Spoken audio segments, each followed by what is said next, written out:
It does not matter what it is that I say to Stugotz about the in-season tournament. Hey, you need to watch Rudy Gobert guarding Chet Holmgren and how much Chet Holmgren needs to learn. You have to watch this Sacramento Golden State game and the way that played out last night. Some of these games Golden State choked, huh? Have some. That's all you care about, right? Yeah. That you could come over here and just in-season tournament and must-win game for the Golden State Warriors, and they lost it. Another reason for you to like this tournament, instead of keep saying you're bored by it, more opportunities to accuse people of choking. That's a fair point by you. Mike and I were discussing, though, before the show started, that we think LeBron is using this as a way to catch Michael Jordan. He thinks if he wins a couple of these, he has as many championships as Michael Jordan.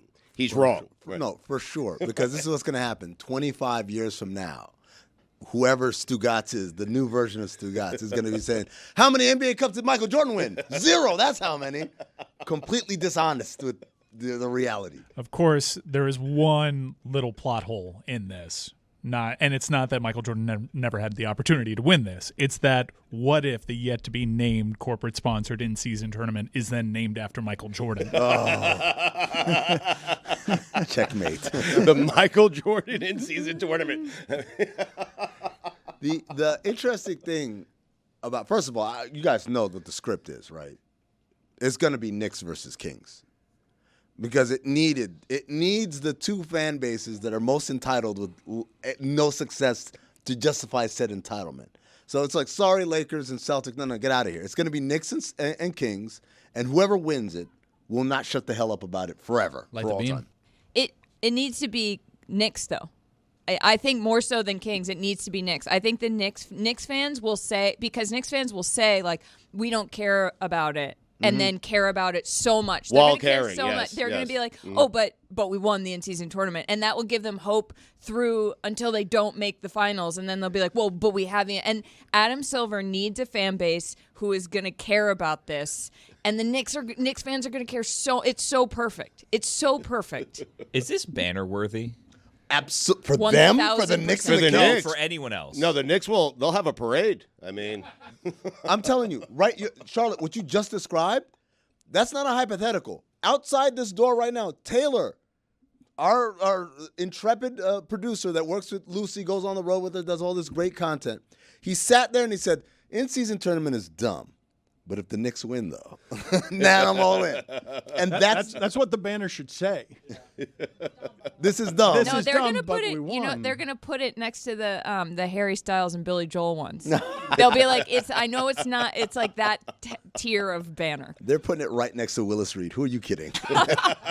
The thing that I wanted to talk with Amin about, though, regarding the Warriors, Stugotz, because you've got now reports that Warrior players are annoyed that Andrew Wiggins is not in shape. And you've got a lot of people talking about, man, Klay Thompson, because he doesn't look very good, looks like he's lost confidence, also looks like he's unhappy because, and they're making extrapolations, his body has been broken, he's aging, and it looks like he's the one that's going to get left out on values, Stugotz, on cashing in all the things at the end. Hey, the company cares about me, right? The company cares about what I did. I helped build that arena. I made you a business that functions because for 10 years, we built a thing that Draymond got paid and Steph got paid and Durant got paid. And what about me?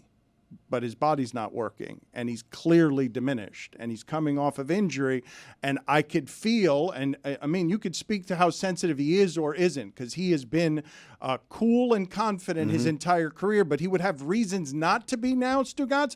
And one of the worst things that can happen to not just an athlete, but an employee is to be lacking confidence, and now your employer seems to lack confidence in you too.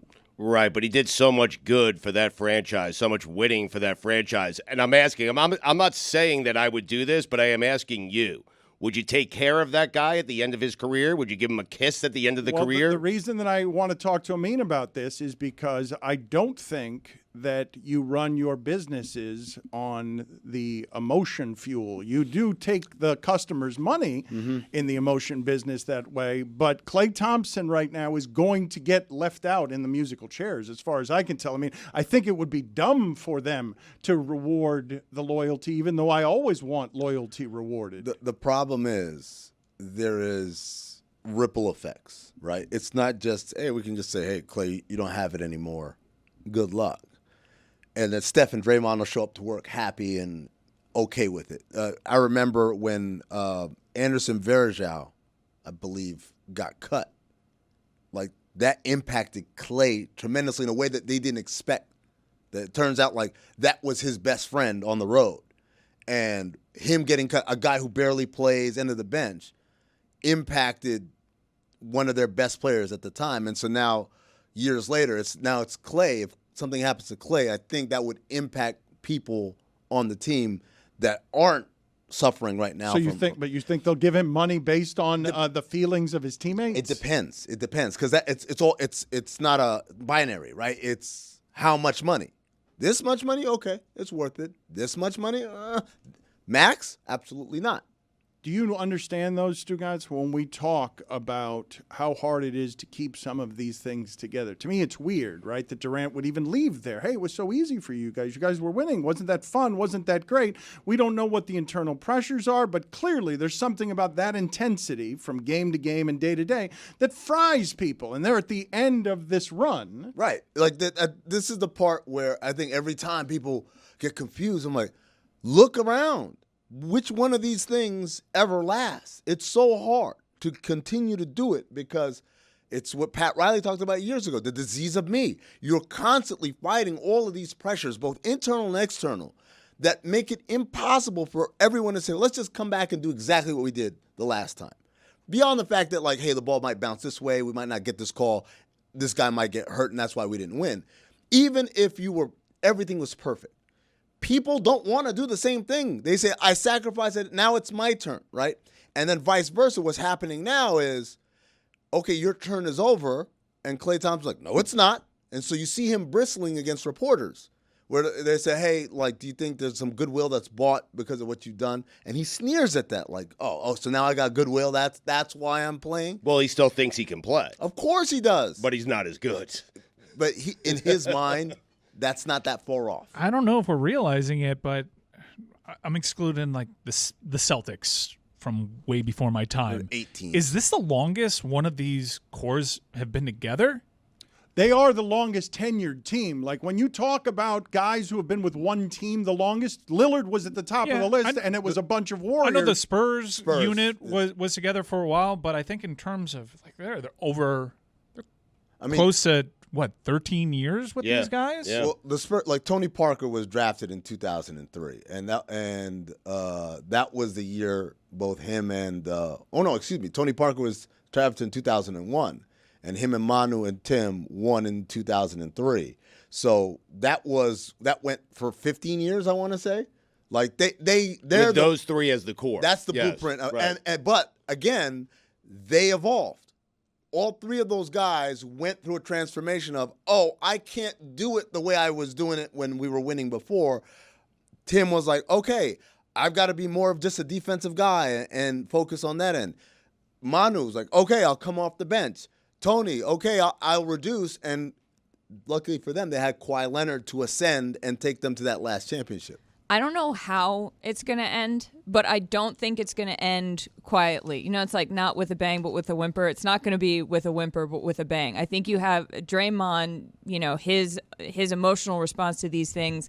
Klay, there's a lot of emotion here, and there's a lot of emotion they're showing. When Klay said, what, you want me to bench me? It's like, okay, this is a touch. Like, we're hitting a bunch of nerves here, and I don't see how you can hit that many nerves on that many different people and have it be like, okay, one guy's gone, that's fine. Like, I don't know what that looks like, and I don't know how practically that works, but it seems like it's more of a powder keg situation. So if you even think about the Bulls, the last dance, we keep talking about six championships.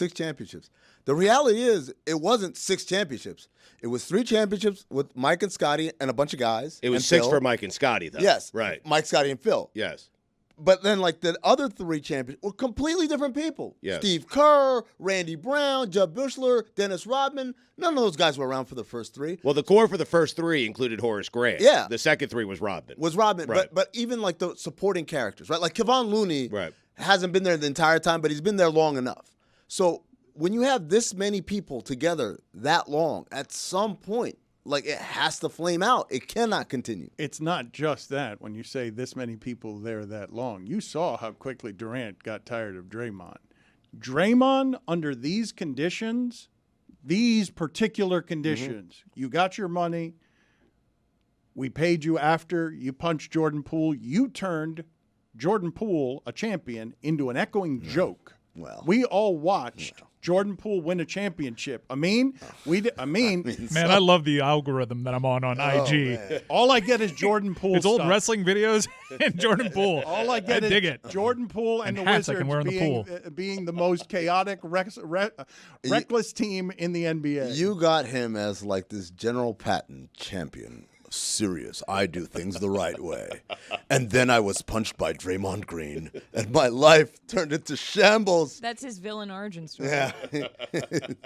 That's not how he was. This is who he was. They just had him behind closed doors, and now the doors are open. You say that, but you get a whiff of the inner circle in a way. Man, you know how the gloss up that people get when we start covering them in championships? Jordan Poole's reputation was someone that you could trust in the finals. Like, you could say it was a clown show in basketball, but a lot of people would have been willing to – a lot of people watching Jordan Poole would have been willing to give him money. I always viewed Jordan Poole as a guy who was just lucky to play with Steph Curry, Klay Thompson, and Draymond Green, to be honest with you. I never thought of him as a guy that I could trust in the finals. I think Draymond would agree with you. All right, but what did you think of Andrew Wiggins? You thought the same thing? A guy thing? who was lucky to play with Steph and Klay and Draymond Green. Well, but his reputation has changed. Andrew Wiggins changed his reputation by winning. Yes. Yeah, but winning with them, you're saying that he's not responsible for it, but he changed. Andrew Wiggins arrived there as Jordan Poole. Well, Dan, it's what I've been saying about Kevin Durant forever. The Warriors won before Durant got there. Durant was a luxury. They won after he got there, but they also won before he got there and were the best team in NBA history. Stugotz, shot for your life. Andrew Wiggins, Jordan Poole. Oh,